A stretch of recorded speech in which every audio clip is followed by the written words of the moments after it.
अस्सलाम वालेकुम लिसनर्स और रमज़ान करीम। रमज़ान करीम सीरीज़ की एक स्पेशल वीडियो है जिसमें हम डिस्कस करेंगे कि ब्लड प्रेशर को आप कैसे मैनेज कर सकते हैं। मैं आपसे रिक्वेस्ट करूंगा कि इस वीडियो को लास्ट तक देखिएगा जिसमें कुछ इंपॉर्टेंट टिप्स को मैं डिस्कस करूंगा। ये टॉपिक थोड़ा सा इम्पॉर्टेंट है, इसलिए मैंने डिसाइड किया है कि इसको 2 वीडियोज़ में मैं कवर करूँगा ताकि कुछ इम्पॉर्टेंट पॉइंट्स हैं उनको एम्फेसाइज कर सकूँ। ये ना सिर्फ उन पेशेंट के लिए है जिनको ऑलरेडी ब्लड प्रेशर है, बल्कि वो पेशेंट जो डायबिटिक हैं, जिनको हाई कोलेस्ट्रॉल है और किडनी डिजीज़ हैं, उनके लिए भी ये बहुत इम्पॉर्टेंट है। एक इम्पॉर्टेंट पॉइंट इसमें यह भी है कि ब्लड प्रेशर को हम आपकी मदद के बगैर मैनेज नहीं कर सकते। पेशेंट का इंटरेक्शन बहुत ज़रूरी होता है इसमें। आज की वीडियो में जिन चीज़ों को मैं डिस्कस करूँगा, मैं आपको उनकी हाईलाइट दे देता हूँ। सबसे पहले कि ब्लड प्रेशर क्या होता है, इसकी सिम्टम्स और कॉजेज़ क्या होती हैं, इसको कैसे मॉनिटर कर सकते हैं आप, इसका ट्रीटमेंट क्या होता है और लास्ट में इसके टिप्स। ब्लड प्रेशर वो फिज़िकल फोर्स है जो ब्लड वेसल के अंदर गुजरते हुए वॉल्स पे एक्सर्ट करता है। जितनी ये फोर्स ज़्यादा होगी उतना चांसेस है कि ब्लड वॉल डैमेज ज़्यादा होगी। हर 5 में से एक पेशेंट जिसका ब्लड प्रेशर बहुत हाई होता है उसको चांसेस ऑफ स्ट्रोक और हार्ट रेट के बढ़ जाते हैं। रमज़ान के अंदर हमारी बॉडी में और हमारी रूटीन में बहुत चेंजेस आती हैं जो कि इस ब्लड प्रेशर को इफ़ेक्ट करती हैं, जैसे हमारा खाने का तरीका, हमारा सोने की टाइमिंग और मेडिसिन किस टाइम पे ली जाती है। हाई ब्लड प्रेशर या हाइपरटेंशन की बहुत सी गाइडलाइंस हैं जो हमें बताती हैं कि इसकी नॉर्मल वैल्यू कितनी होनी चाहिए। मैं आपको इन शॉर्ट बताता हूँ कि जो ऊपर वाला जिसे हम सिस्टोलिक ब्लड प्रेशर कहते हैं वो 120 से नीचे होना चाहिए, और जो लोअर वैल्यू है जिसे हम डायस्टोलिक कहते हैं वो 80 से नीचे होना चाहिए। कुछ ट्रायल्स भी ऐसे हुए हैं कि ऐसे पेशेंट जिनकी ये वैल्यू 120 और 80 से नीचे होती है उनको हार्ट अटैक और स्ट्रोक और दूसरी डिजीज़ के रिस्क कम होते हैं। हाई ब्लड प्रेशर या हाइपरटेंशन 2 टाइप का होता है, एक प्राइमरी और एक सेकेंडरी। प्राइमरी वो होता है जिसमें हमें कॉज का पता नहीं होता। सेकेंडरी हाइपरटेंशन या ब्लड प्रेशर वो होता है जो किसी और डिज़ीज़ की वजह से हो, जैसे किडनी की वजह से हो सकता है। कुछ और कॉजेज़ भी हैं, जैसे ऐसे लोग जो स्मोकिंग करते हैं, जो ओबीस या मोटे होते हैं, या जिनमें फ़िज़िकल एक्टिविटी इतनी ज़्यादा नहीं होती, या स्ट्रेस में होते हैं, या कुछ और ऐसी मेडिकेशन हैं जैसे फ्लू की या पेन की मेडिसिन होती हैं, ये भी ब्लड प्रेशर को इंक्रीज़ कर देती हैं। घर में ब्लड प्रेशर को मेजर करते हुए कुछ स्टेप्स को फॉलो करें ताकि हमें एक्यूरेट ब्लड प्रेशर की रीडिंग आ जाए। खाना खाने, चाय या कॉफ़ी के 3 घंटे बाद ब्लड प्रेशर को मेजर करें। ब्लड प्रेशर मेजर करने से पहले वॉशरूम यूज़ कर लें। ब्लड प्रेशर मेजर करने से पहले 5 मिनट तक रेस्ट करें। मिसाल के तौर पे अगर आपने सीढ़ियाँ चढ़ी हैं या बहुत ज़्यादा गर्मी है, आप दोनों आर्म्स में चेक करें और उसकी रीडिंग को नोट करें। ब्लड प्रेशर क्योंकि दिन के मुख्तलिफ़ हिस्सों में कम और ज़्यादा होता रहता है, इसलिए आप जिस टाइम मेजर करें उसमें कंसिस्टेंट रहें, डेली उसी टाइम पे चेक करते रहें। ब्लड प्रेशर को मेजर करते हुए हिले नहीं, मोबाइल नहीं यूज़ करें और बात वगैरह नहीं करें। डिजिटल बीपी मॉनिटर से मेजर करने से पहले आप चेयर पे इस तरह बैठें कि आपकी बैक और चेयर के दरमियान बिल्कुल गैप ना रहे। उसके बाद पाँव आपके ज़मीन पर लगे हों और लेग क्रॉस्ड ना हों। आपने कोई ऐसी शर्ट पहनी हो जो ज़्यादा टाइट नहीं हो, और 5 मिनट तक वेट करें, रिलैक्स हो जाएं। फिर उसके बाद अपने बाजू को अपने सामने टेबल पे इस लेवल पे रखें कि वो हार्ट के लेवल पे हो और आपकी जो पाम है वो अपवर्ड हो।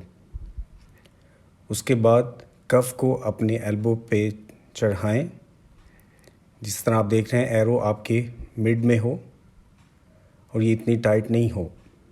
आप इसमें 2 फिंगर का गैप रखना चाहिए। मेक श्योर कर लें कि ये प्रॉपरली टाइट है ऊपर से। उसके बाद आप इसको मेजर करें। जो भी रीडिंग आए आप उसको नोट डाउन करें, और अगर आपको दोबारा इसको मेजर करना पड़ रहा है तो कम से कम 2 से 3 मिनट का गैप दें और फिर नेक्स्ट रीडिंग लें।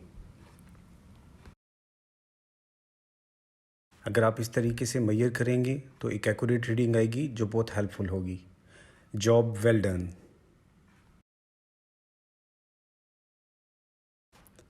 ब्लड प्रेशर का ट्रीटमेंट दो तरह से होता है, नॉन फार्माकोलॉजिकल यानी डाइट, एक्सरसाइज और कुछ रिस्ट्रिक्शंस के साथ, और फार्माकोलॉजिकल यानी मेडिसिन के साथ।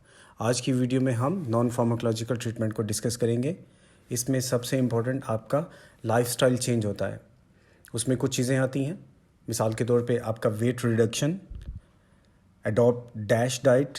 डैश डाइट हम कहते हैं dietary approach to reduce hypertension. उसके बाद सोडियम रिस्ट्रिक्शन और इंक्रीज़ फिज़िकल एक्टिविटी। अभी हम डैश डाइट को डिस्कस करेंगे। डैश डाइट में आती हैं fruits, vegetables, chicken, fish, nuts, low dietary fats, और इसके अलावा सोडियम रिस्ट्रिक्शन और जितनी भी मीठी चीज़ें हैं उनको इस्तेमाल नहीं करना।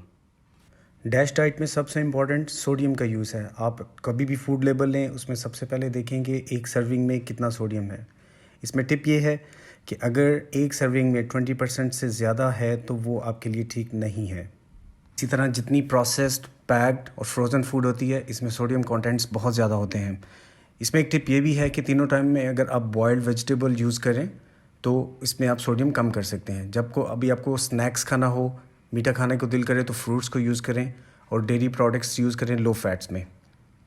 गोश्त कम से कम इस्तेमाल करें और अपनी लाइफ में वेजिटेबल्स का इस्तेमाल ज़्यादा से ज़्यादा करें ताकि ये आपकी हेल्प कर सके ब्लड प्रेशर को कम करने में। मैं आपको ये एक प्लान देता हूँ कि आप ब्रेकफास्ट में, लंच में और डिनर में क्या क्या चीज़ें इस्तेमाल कर सकते हैं अगर आपने अपना सोडियम लेवल को कम रखना है। अगर आप डैश डाइट को इसी तरह फॉलो करेंगे तो वेट अगर 10 kg अगर आप रिड्यूस करते हैं तो 5 से 20 जो रीडिंग है ब्लड प्रेशर की वो कम हो सकती है। डैश डाइट से कम 8 से 14 जो रीडिंग है ब्लड प्रेशर की वो कम हो जाती है। सोडियम को रिड्यूस करने से 8 mmg जो ब्लड प्रेशर की रीडिंग है वो कम होती है। और इसी तरह फ़िज़िकल एक्टिविटी से 9 तक रीडिंग जो है इसकी कम हो जाती है। रमज़ान में ब्लड प्रेशर को कम करने के कुछ टिप्स। टिप नंबर 1, इफ़्तार के वक़्त हमारा दस्तरख़्वान बहुत किस्म के खानों से भरा हुआ होता है। उस टाइम पे आप अपनी फ़ूड की क्वांटिटी और क्वालिटी यानी कितना खाना है और क्या खाना है, अगर आप इसको कंट्रोल करें तो आप ब्लड प्रेशर को कंट्रोल कर सकते हैं। मैं इसमें आपको ये एडवाइस करूँगा कि आप अपना एक प्लेटर बनाएं जिसमें आप प्रोटीन्स भी हों जैसे गोश्त वगैरह है, उसमें कार्बोहाइड्रेट्स हों जैसे वेजिटेबल्स और फ्रूट्स हैं, और उसके साथ फ़ैट्स हों जैसे आप लो फैट मिल्क या योगर्ट यूज़ कर सकते हैं। टिप नंबर 2, आप सहरी और इफ्तारी के दरमियान ज़्यादा से ज़्यादा पानी इस्तेमाल करें ताकि इससे हम ब्लड प्रेशर की कॉम्प्लिकेशंस को कम कर सकें। Number 3, salt. अपनी फूड में सॉल्ट को कम से कम इस्तेमाल करें। जैसे अभी हमने डिस्कस कर चुके हैं कि एक नॉर्मल अगर वो ब्लड प्रेशर का पेशेंट है तो उसको 2300 मिलीग्राम पर डे से ज़्यादा इस्तेमाल नहीं करना चाहिए, और अगर उस पेशेंट को साथ में किडनी और हार्ट की अदर डिजीज़ भी हैं तो उसको 1500 मिलीग्राम से कम नमक इस्तेमाल करना चाहिए। इसमें टिप ये है कि मार्केट में आपको 3 तरह के सॉल्ट्स मिलेंगे। नंबर 1 टेबल सॉल्ट होता है।